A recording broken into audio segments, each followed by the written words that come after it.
As we told you earlier, the circumstances surrounding the capture of Mullah Baradar are raising all sorts of questions, and here to answer some of them is Hassan Abbas, a former Pakistani government official who is now with the Asia Society and Columbia University here in New York. Hassan, welcome back to the programme. Good to see you. Thank you. What is the significance of the capture of Mullah Baradar? I think it is very significant because he, for the last few years, was playing the role of a commander in the field on the Pakistan-Afghanistan border, deciding the strategy, giving out money to the commanders, and he was the link between Mullah Umar and the second-tier leadership. So this is significant. This shows a policy shift in Pakistan. This shows success of US as well as Karzai government. So this is indeed important. There is all kinds of stories out there today. Speculation, was it a capture? Was it a surrender? Was it perhaps an arranged surrender? What's your best guesstimate?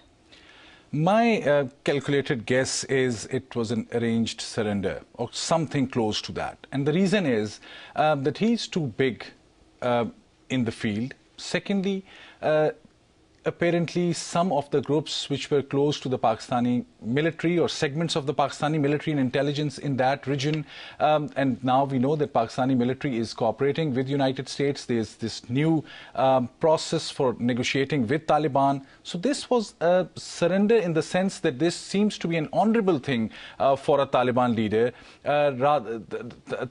to be known to be arrested. If it is known that he actually surrendered or there is a deal in this, then he loses all credibility. He will be of no use. This will be counterproductive. So I think this is something arranged, and this should be seen in the larger context of this process of reaching out to Taliban by US, Afghanistan and Pakistan.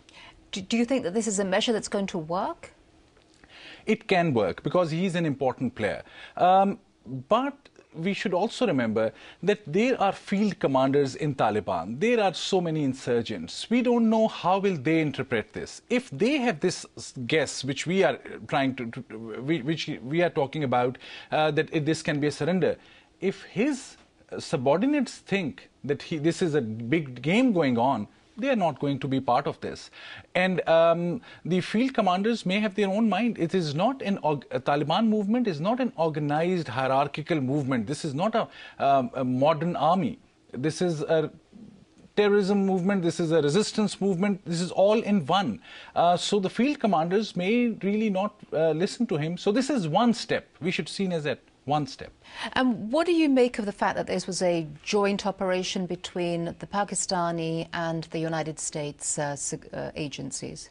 I think this is a good omen. Clearly, if CIA and Pakistani intelligence, ISI, we know that they have long old relationship, but there's a lot of skepticism, mistrust also. But in this case, if they are together in arresting the person, in interrogating him, that's a very good sign. Okay, thank you very much for joining us. Thank you.